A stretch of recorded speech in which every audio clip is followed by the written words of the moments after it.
ရှေးတရောအခါပကံပြည်တွင်ယဟန်ကြီးတစ်ပါးရှိသည်ထိုယဟန်ကြီးသည်အသက်60ပင်ရှိတော်လေစာမတက်ချေတနေ့တော်ယဟန်ကြီးသည်မိမိနေစဉ်သုံးပြီးပြစ်ထားသောတံပူပုံကိုမြင်၍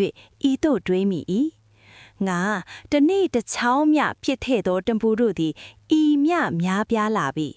ငါလည်းငယ်စဉ်ကဆော့၍တနေစာတချောင်းကျကျက်မှတ်သွားပါကယခုအချိန်၌ကျန်းတက်သူထစ်လောက်ပြီ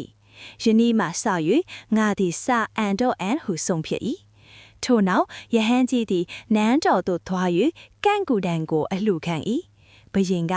အရှင်ဖျားဤအရွယ်ကြမှစာတင်လျင်ဂျေပွဲအတက်ပေါက်မှစာတက်ပါလိမ့်မည်ဟုပြည့်ရဲ့ပြူ၏ယဟန်ကြီးသည်ထိုနေ့မှစ၍စာကိုမနာမနေကျက်မှတ်၏ကာလအတန်ကြာသောကျန်းတက်တူဖြစ်လာ၏တနေ့တော့ယဟန်ကြီးသည်တရွတ်တိခတ်များဖြင့်စီးထားသောဂျေပွဲတစ်ခုကင်ကဘယင်ထံသို့ဝင်၏ဘယင်ကအကျိုးအကြောင်းကိုမေးတော့ဂျေပွဲအတက်ပေါက်သည်ဟုယဟန်ကြီးကပြန်ကြား၏ဘယင်ကချီကျူး၏ယဟန်ကြီးကိုကိုးကွယ်စည်းကပ်လေသည်